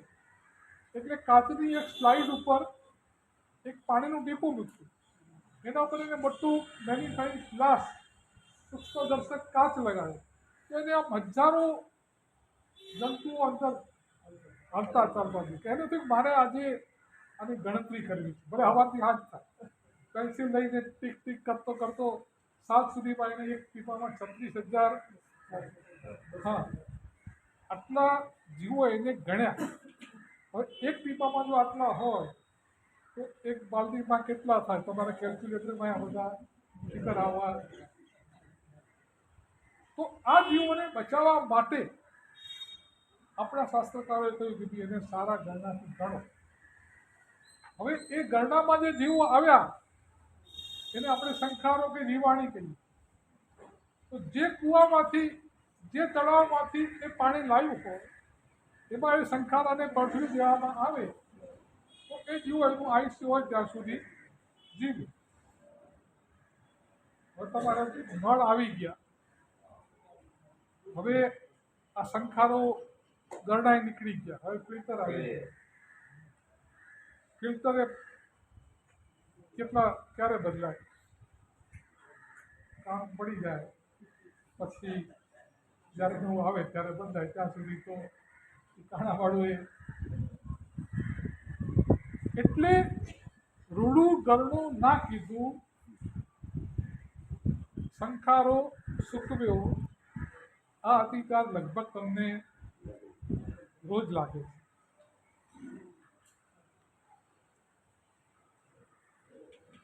આપણને છે ને બહુ ચિંતા નથી હોતી. બાકી કાળા માથાનો માનવી ગમે ત્યાંથી ગમે તેવા રસ્તા શોધી કાઢે. એવરેસ્ટના શિખર ઉપર પણ ચડી જાય, પણ where there is will there is way. મન હોય તો માલવાડાની અંદર એક શ્રાવક રહેતા હતા, ખૂબ જૈનાના પ્રેમી. ત્યાં તો પાણી ગળી સંખારો યોગ્ય રીતે પહોંચવી દે. હવે ક્યારેક અહીંયા કારણસર મુંબઈ આવવું પડે, ઘરેથી ગરડું લઈને આવે, પાણી ગળીને વાપરે. પણ હવે સંખારાનું શું કરવું આ પ્રશ્ન છે. એક દિવસ તો તપેલીમાં સંખારો, બીજા દિવસે ફરી પાછો પાણી ગળ્યો, બીજો. આનો કંઈક રસ્તો તો. અને માણસ વિચાર કર્યો કે મુંબઈના તળાવોમાંથી પાણી આવે છે, ત્યાં તો કોઈ આપણને જવાય નહીં, કોઈ જવા દે નહીં. પણ આ પાણી જે નળમાં આવે છે એ બિલ્ડિંગની ટાંકીમાંથી આવે છે. ટાંકીમાં તો 24 કલાક પાણી હોય જ છે. તો આ સંખારો જો ટાંકીમાં પહોંચી રહીએ તો જીવોની રક્ષા તો થાય. આપણા માટે તો કેવું જ છે. તો માણસે રસ્તો શોધી કાઢે. તમને રસ્તો મળે પણ તમે કોઈ દાડો આ રીતે મગજને ચલાવ્યું જ નથી કે મારા ઘરમાં રોજ સંખારો સુકાય છે, રોજ રૂડું ગળનું ન કીધું અતિસાર લાગે છે, મારે આનો કોઈ ઉપાય કરવો છે. આ ચિંતન, આ ચિંતા જો થાય ને તો તમારા એક એક પ્રવૃત્તિમાં પૂજવું, પ્રભાતવું, મોઢમાં થેલી બાંધી એટલે પતી ગયું. એટલે એક સંતોષ રાખીએ છીએ કે આપણે અડધાને પાણી વાપરતા નથી. પણ તમે એક સમજો કે કોઈ કસાઈ છે, કતલખાને બકરા લઈને જાય છે, તમે જોયો, તમને થયું કે આ જીવને આપણે કતલખાને જવા દેવા. તમે એને કીધું બોલ કેટલા પૈસા જોઈએ છે? લાખ રૂપિયા આપી દીધું. તો બધા બકરાનો કબજો લઈ લીધો, લઈને એક રૂમમાં પૂરી દીધા, બારલોક માર દીધું, ઘાસ નાખ્યું, પાણી નાખ્યું, ભૂખે તરસે બકરા મરી ગયા. તો તમે જીવ દયા કરી કે ના કરી? તમે ફિલ્ટર લગાડી દીધું નળ ઉપર, એટલે જે તમારા આરંભ સમારંભના કતરખાનામાં જે આવતા હતા એ કોથળીની અંદર રોકાઈ ગયા. પણ પછી એ કોથળીમાં જીવે એના માટે તમે કોઈ વિચાર કર્યો? જે માણસ વિચાર કરે છે ને, એક માણસે મને કહ્યું કે મેં વિચાર કર્યો કે આ ગળનું સુકાય તો સંખારાના જીવો મળી જાય. તો આ ભીનું રહે તો એના આયુષ્ય તો મિલ્ક પોટ હોય ને હેન્ડલવાળું ડબલું, એવા હેન્ડલવાળા ડબલામાં પાણી ભરીને નળ ઉપર એ ટીંગાડી દે, કોથળી અંદર ડૂબતી રહે એટલે 24 કલાક ભીની રહે. તમારે પાણી લેવું હોય તો આ ડબલું સાઈડમાં મૂકી પાણી લઈ લો, પાછું ડબલું. મેં કહ્યું ને કે મન હોય તો તમે વિચાર કરો કે મારે જૈના કરવી છે, જીવોની રક્ષા જેટલી થાય એટલી કરવી છે, તો કાળા માથાનો માનવી શું ન કરી શકે? રત્ન સુંદરસુરી મહારાજનું પ્રવચન વિદ્યાશાળા અમદાવાદમાં જૈના વિશે. એક તો જોરદાર વક્તા અને એમને પૂજવાનું, પ્રભાર જવાનું, જૈના એટલું બધું આમ ઝીણવટથી અને આમ સમજાયું કે તમે એક બારી જોઈને ખોલો છો, પુણ્યનો બંધ છે, અને ફટ કરતી ખોલી નાખો છો, પાપનો બંધ છે. શાસ્ત્રમાં કહ્યું છે કે જે આશ્રવાદે પરિસવા, જેટલા આશ્રવના માર્ગ છે ને એટલા સંવર્ગના માર્ગ છે. જ્યાં તમારી જૈનાની દૃષ્ટિ આવી જાય દરેક ક્રિયામાં પુણ્ય બંધ છે, અને જ્યાં જૈનાની ઉપેક્ષા થઈ ગઈ દરેક ક્રિયામાં. એટલું સરસ સમજાવતા હતા ને. એક છોકરાને થયું કે મારા સાહેબ બહુ સરસ એક દારૂ સમજાવે, બધાના મગજમાં બેસી ગયું કે હવે આપણી બારી ખોલવી હોય તો કોઈ ઉંદર, ગીરુડી, આ તે જોયા વગર ખોલવી બધું. પણ અમારા વાણિયામાં એનું કામ એવું છે કે લોઢું ગરમ હોય અને જો ઘાટ ગળી ગયો તો ગળી ગયો, પછી ઠંડુ થઈ ગયું ને, આ 1.5 કલાકનું પ્રવચન સાંભળીને લોકો ઘરે જશે ને, અહીંથી સીડી ઉતરતા જ મોબાઈલ ચાલુ કરી દેશે ને, કોના મેસેજ આવ્યા ને કોના વોટ્સએપ આવ્યા, 1.5 કલાકના પ્રવચનનું શું થશે? આ બધું જીવનમાં પહોંચશે નહીં. જો આ લોકો નિયમ લઈ લે તો પછી એમના જીવનમાં હોય. પછી એને કહ્યું કે આવા 50% ઘરની અંદર પૂજનીય નહીં. કેમ કે આપણે લોકોની મેન્ટાલિટી આ છે કે કટાશના પ્રભાવનામાં આવે, કટાશ તો કદાચ ઘસાઈ ગયું હોય તો વિચાર રાજવું ને કાંઈ આ સીધી તરફ પ્રભાવના કરે, કહું પુષ્કળ ભંડારમાં જઈને ખર્ચો કરે. એમ પૂંજડી પણ પ્રભાવનામાં મળતી હોય. એટલે લોકો 50,000નો મોબાઈલ એની પ્રભાવના થાય રાહ જોઈ, પ્રભાવનામાં મળે તો મોબાઈલ વાપરવાનો નહીં તો. પણ 50 રૂપિયાની પૂંજડી ખરીદવાની હોય ને તો લોકો વિચાર કરે. તો એને શું આપણે એક કામ કરીએ, આજ બધાની પૂંજડીની પ્રભાવના કરવી. નીચે ઉપકરણ વેચાય છે, એટલે કીધું પૂરતો સ્ટોક છે, તું 1000-1500 ગણીને કાઉન્ટર તો મૂકી દે, વ્યાખ્યાનો એટલે બધાને પ્રભાવના કરી દેજે, એટલે જે હિસાબ હશે એ ઉપર જઈને મારા સાહેબને ચિઠ્ઠી મોકલી કે આજે મારા તરફથી બધાને પૂજનીની પ્રભાવના છે, પણ લોકો એને ધૂળ ખવડાવે એવી મારી ગણતરી નથી. બધા એનો માટે આપ બધાને નિયમ આપી. રત્ન સુંદર માજે કીધું ભાઈ આ તમને એક પાઠશાળી પૂજણીની પ્રભાવના કરવાના છે, અને એ પૂજણીનો તમે જ્યારે પણ ચૂલાનો ઉપયોગ કરવાનો હોય, ત્યાં કોઈ પૂજવા પ્રભાજવાની જગ્યા હોય ત્યાં એ પૂજણીનો ઉપયોગ કરો એવી ભાવનાથી આપે છે. તો જેને ભાવના હોય ઊભા થઈ જાઓ. 1 કલાક 1.5 કલાકથી એક સારું ચાલતું હતું ને, લગભગ આખું ઓડિયન્સ ઊભું. બધાએ નિયમ લઈ લીધા કે અમે પૂજ્યા પ્રમાણ થયા વગર ગેસ ચાલુ નહીં કરીએ, આ નહીં કરીએ. વ્યાખ્યાન પૂરું થયું, બધા પૂજણી લઈને ઘરે ગયા. એક બેંકનો મેનેજર હતો, એ પણ પૂંજણી લઈને ઘરે ગયો. ઘરે જઈને રસોડા ટીકાડી દીધી. સાવિકાને કીધું કે તમારે આ જ્યારે પણ ગેસનું, પણ સાવિકા એટલા બધા કોઈ જૈનાના પક્ષપાતી નહીં, ત્યાં બધું ચાલ્યા કરે. 2-4 દિવસ પછી બપોરના ટાઈમે કોઈ ગેસ્ટ આવ્યા તો મહેમાનને ચા તો પીવડાવવી પડે. સાવિકા ક્યાંક શોપિંગ કરવા ગયા હતા, એટલે પેલા ભાઈ રસોડામાં ગયા કે ચલો મહેમાનને ચા બનાવો. બપોરના 2:30 વાગેલા, તડકો ફૂલ. એને યાદ આવ્યું કે આપણે નિયમ લીધો છે કે ગેસ ચાલુ કરતા પહેલા એટલે કુંજળીશ હોય જેનો રોજ ઉપયોગ થતો હોય ને એ એની ચોક્કસ જગ્યાએ હોય. તમે લોકો છે ને અડધી રાતે તમારે 50 જોઈતું હોય ને તો તમને મળી જાય, કેમ કે તમે રોજ. પણ જે લોકોએ ભાદરવા સુદ ચોથના ક્યાંક નાખ્યું હોય ને એને કદાચ શોધવું હોય તો માથું ખજવાડવું પડે અને ક્યાં નાખ્યું. એમ રોજ પૂંજડીનો ઉપયોગ કરતા હોય તો લોકેશન બરાબર હોય. પેલા સાવિકાબેનને કંઈ આવો પૂંજડી ક્યાંક નાખી દીધેલી, પણ 2-3 દાડા પહેલા જ આવી એટલે મળી ગઈ ઘરમાં બરોબર ગેસ ઉપર. એને જોયું કે ગેસની બર્નરની અંદરની સાઈડમાં એક વાંદો ફરે.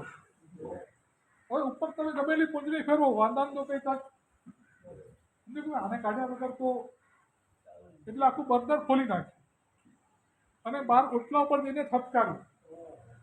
તો વાંદો તો નીકળ્યો પણ કાળી કાળી 150 કીડીઓ નીકળી. એનો દેખાતી જ નથી આવતો. એને બર્નર ખોલ્યું અને ઓટલા પર પછી તો બધી કીડીઓને એને જૈના પીરો ઉતારી બધું કરી અને મહેમાનને ચા પીવડાવીને રવાના કર્યા.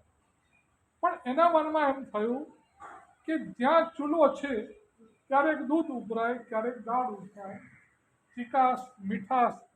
કીડીઓને તો આમંત્રણ પત્રિકા મળી ગઈ. એને તો એવી ખબર હોતી નથી કે ભાઈ આ મારા માટે મોતનું સ્થાન છે. એ તો ફર્યા કરતી હોય. જો આ બર્નર મને વાંધો ન દેખાયો હોય તો કીડી તો દેખાતી હતી જ નહીં, અને મેં જો ગેસ ઓન કર્યો હોત તો 150માંથી એક પણ કીડી બચવાનો ચાન્સ નથી. તો આપણા ઘરની અંદર રસોઈ કરવી પડે એના માટે અગ્નિકાયની વિરાધના કર્યા સિવાય છૂટકો નથી. પણ રોજની 150 કીડીઓ મરતી હોય આ કોઈ સંજોગોમાં પાલવે એવી વસ્તુ નથી. આનો કંઈક રસ્તો કરવો જોઈએ. હવે સાવિકાને એમ કે દરેક વખતે તમારે આખું બર્નર ખોલવું અને એ બધું ઝંઝટ ના થાય. તમારે તો ઠીક છે ખૂબ દાડો કરવો, અમારે દિવસમાં 10 વખત ગેસનું કામ પડે એવું બધું દરેક વખતે. એને થયું કે મારે કંઈક એવો રસ્તો બતાવવો પડે કે સાવિકાને પણ ઈજી પડે, જૈડા પણ થાય અને આને કંટાળો પણ ના આવે. મેં તમને કહ્યું કે વેર ધેર ઇઝ વિલ. આખી રાત વિચાર કર્યો કે એવો શું રસ્તો હોઈ શકે. છેવટે એના મનમાં એક પ્લાન આવ્યો કે એક એવી પ્લાસ્ટિકની કોથળી બનાવી દો, એનો એવો ડેપો હોય, દોરી ખેંચેલી એટલે અંદર કોઈ જીવજંતુ અને ખોલી કાઢો એટલે એનો ઉપયોગ. નક્કી કર્યું આ રવિવારે બધો પ્રોગ્રામ બંધ, માત્ર આ બર્નરનું પ્લાસ્ટિકને કાતરને સોયને દોરોને બેસી ગયું. માપતો જાય, કાપતો જાય, ટાંકતો જાય અને બરોબર ફિલ્ટર બર્નરના માપની કોથળી બનાવી. આ દોરી ખેંચો એટલે બંધ, કોઈ જીવજંતુ જઈ ના જાય. તમારે જોઈતું હોય તો ખેંચી કાઢી નાખે. સાવિકાને કીધું કે તમારે ગેસનું કામ પતી જાય એટલે આમ કરીને આમ ખેંચી નાખવાનું. તમારે જ્યારે જરૂર હોય ત્યારે આમ કરીને કોથળી બીજી રસ્તો બતાવી દીધો. તો તમે જો વિચાર નક્કી કરો કે મારા ઘરની અંદર જેટલી વધુમાં વધુ જૈના રાખી શકાય એટલી મારે રાખવી છે. પછી તમે તમારા ઘરમાં દરેક જગ્યાએ જોયા કરો ક્યાં વિરાધના થાય છે, ક્યાં એનો શું ઉપાય થઈ શકે, એનું તમે ચિંતન કરો. એટલી બધો બુદ્ધિશાળી છે કોમ્પ્યુટરને એઆઈને ક્યાંયના ક્યાં સુધી પહોંચ્યો છે. પણ એ બધું તો ભૌતિક જગતની અંદર ગમે એટલો વિકાસ થાય એનો કોઈ બહુ અર્થ નથી. આપણે જીવ રક્ષા માટે, જૈના માટે, જીવ દયા માટે જો આ કાર્ય કરીએ અને જે પુણ્ય બંધાય ને, જીવ રક્ષાનો ભાવ આવી ગયો ને એટલે તમને એટલું જબરદસ્ત પુણ્ય બંધાય કે ગમે તેવી મુશ્કેલીમાં તમે. શંભુ મહારાજ ગુજરાતના એક મોટા ગોરક્ષક હતા. એ માંડલની અંદર ચૂંટણી પ્રચાર માટે આવે એ વખતે બધા હિન્દુ લોકોને એને કહ્યું કે તમારા લોકોના મનમાં ક્યારેક એવું હોય છે કે આ વાણિયાઓની આટલી નાનકડી કોમ એમાં કેટલા બધા કરોડપતિઓ છે, કેટલા બધા અબજોપતિઓ છે, અને અમારા હિન્દુઓની આટલી મોટી વસ્તી એમાં આટલી બધી સંપત્તિવાળા કેમ નથી? તો એક વાત વિચારી રાખો કે વાણિયાઓ કે તમને લૂંટીને કરોડપતિ નથી થયા. વાણિયાઓ એટલા માટે કરોડપતિ થયા છે કે એમના હૃદયમાં જેટલી જીવ પ્રત્યેની ભાવના છે, ચિંતા છે, એવી તમારા લોકોમાં નથી. તમે લોકો ગાયના પૂંછડામાં 33 કરોડ દેવતા છે એવી વાતો કરો છો, પણ ગાયો ભૂખે મરતી હોય ને તો તમે કોઈ એના માટે પ્રયત્ન નથી કરતા. અને આ જૈનો છે, જેટલી પાંજરાપોળો ગુજરાતમાં ચાલે છે, મોટાભાગની જૈનો ચલાવે છે. એના માટે રોજના કરોડો રૂપિયાનો ખર્ચો આ જૈનો આપે છે. એ લોકોના ઘરે કોઈ ગાય ભેંસ રાખતા નથી. એ લોકોને આમાં કોઈ સ્વાર્થ નથી. માત્ર જીવની રક્ષા કરવાના ભાવથી આ લોકો પાંજરાપોળો ચલાવે છે.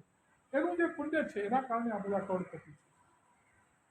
તો તમે બધા સુખી છો એ આપણને ગળથુથીમાંથી મળેલા જીવ રક્ષાના, જીવ દયાના, કરુણાના ભાવ, આ જૈનાના ભાવ બધાથી.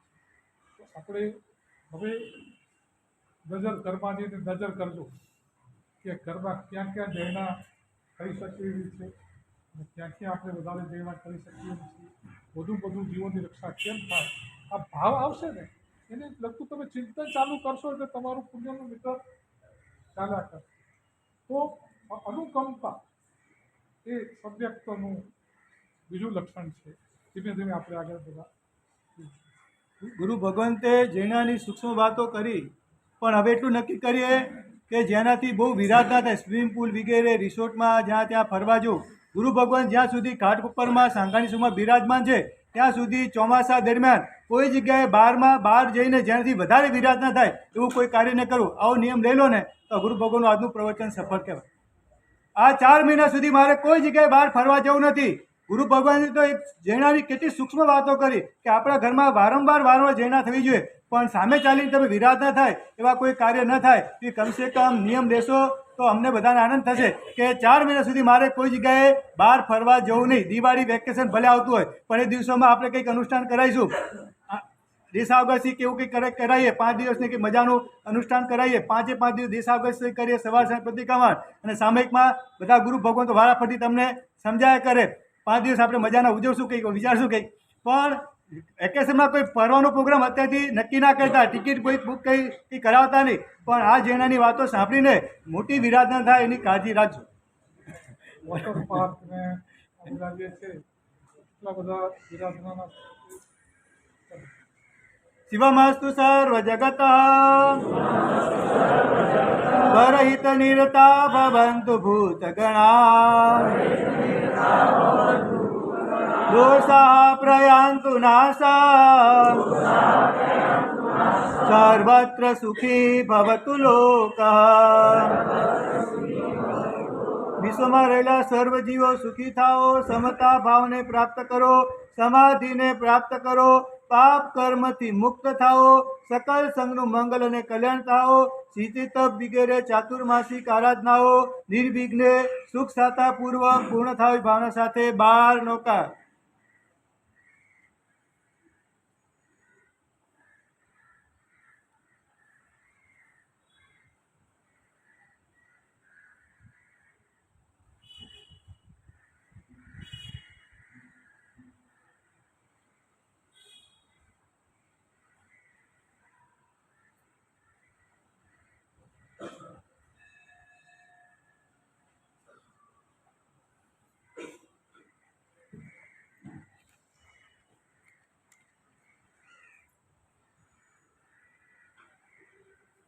શ્રી ચિંતામણી પાર્શ્વનાથ ભગવાન કી જય. સિદ્ધિ તપના તપસ્વી દરેક ખાતામાં તો વિચાર એમ થતો હતો કે ખાતા પૂછવું કે નહીં, કારણ કે બધા એકદમ ફ્રેશ દેખાય છે, પણ છતાં પણ અનુકૂળતા માટે ખાતા પૂછવાનું મન થઈ ગયું છે.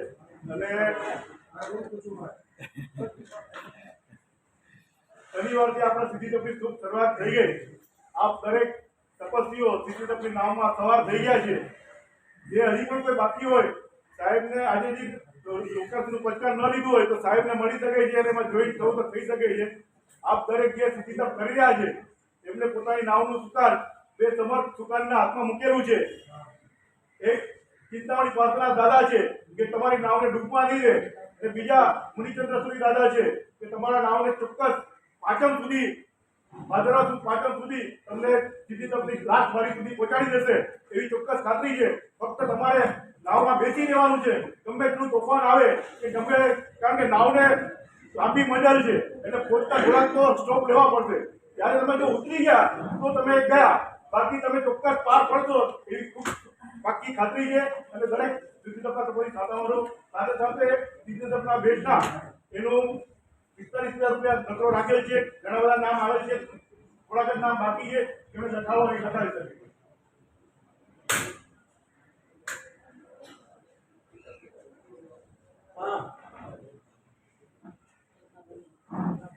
એક વ્યાસનું વીણાબેન પૂર્ણચંદ્ર નારાયણદાસ ગોરા એ પહેલા દિવસોથી કીધેલું છેલ્લા 2 કે 3 વ્યાસના બાકી રહેશે ને તમે બોલીશું. અત્યારે પરિસ્થિતિ એવી છે, સમજી લેજો. 16 માંથી 10 આપી ગયા, આજે 11. હવે ફક્ત 5 જ નામ બાકી છે. તમે હજી વિચાર કરશો તો ત્રીજી બારી પછી આપણે કઈ વિચારણા કરીએ. હું એક પોતો અત્યારે લખાવી દો, ત્રીજી બારી નહીં, પાંચમ સુધી બધું પતી જશે. જેમ ભરતે કીધું ને તમારે નામમાં બેસી રહેવાનું છે, બરોબર છે. હવે આગળ રહું છું. હરેશા આચાર્ય ભગવાનભાઈ, બોલો ભાગ્યશાળી. હજી પણ કોઈની ભાવના હોય તો 45,000 રૂપિયામાં એક વ્યાજ છો, બે જણા ભેગા મળીને પણ લઈ શકે છે ભાગ્યશાળી. વ્યાખ્યાન પછીની પ્રવાહના 1,500 રૂપિયા. બોલો ભાગ્યશાળી, નામ લેવાના છે થોડા, બોલો તો બાકી 1,500 રૂપિયા વ્યાખ્યાન પછીની પ્રવાહનામાં. ધીરજબેન ગંભીરદાસ, કોણ લખે છે? ધીરજબેન ગંભીરદાસ, વ્યાખ્યાન પછીની પ્રવાહના. બોલો બોલો બહેનોમાં ગાણી શ્રાવકો બહેનો બધા આવતા નથી. સુશીલાબેન ઇન્દુભાઈ બેસા,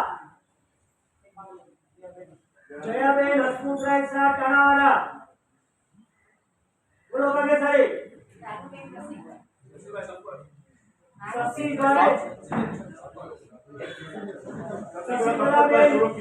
સોલંકી સંપતભાઈ સોલંકી. ભાનુબેન રસિકભાઈ દોશી. ભાનુબેન રસિકભાઈ દોશી. ભાનુબેન રસિકભાઈ દોશી. ચારુબેન પ્રતાપભાઈ નતુભાઈ. બોલો આ પોલ્યુશન પેલાની છે. પોલ્યુશન થી પછી અલગથી હશે થશે. પોલ્યુશન પેલાની છે. બોલો 1,500 રૂપિયા વ્યાખ્યાન પછીની પ્રવાહનામાં.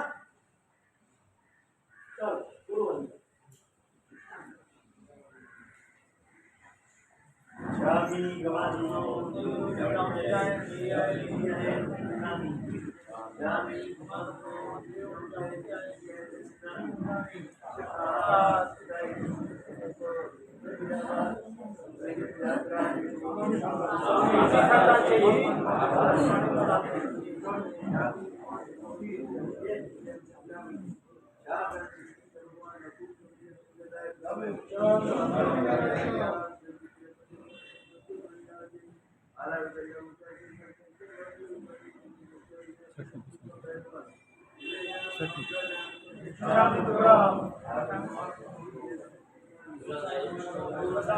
છઠ ઉપવાસ પાણાહાર સાથે બધું સાથે. છઠ ઉપવાસ પાણાહાર ચોથ ભક્ત બધું સાથે. સૂર્યયુગે છઠ ભક્તોનું બધું ભક્તોનું બતાય સોલંકી પાણાર કોશી સાત કોશી સૂર્ય के प्रेमता के पाणस लेनो आलेला अक्षणा बोले इतना वो सिरे तो सिरे नकाशी कोशी सात कोशी सूर्य की काई जोइन की आम हम कुछ ने कारण से तो माइंड में ये बिचकाई अनक तना बन सोसाने लिया ने निराश में दिया बिचकाई तो यम की आम मसलन भाई जो सागरे के नाम से ना वो फिर बात है पाणस और हम देता से बिचका गाना वो सिरे और मगन प्रोग्राम गाना राम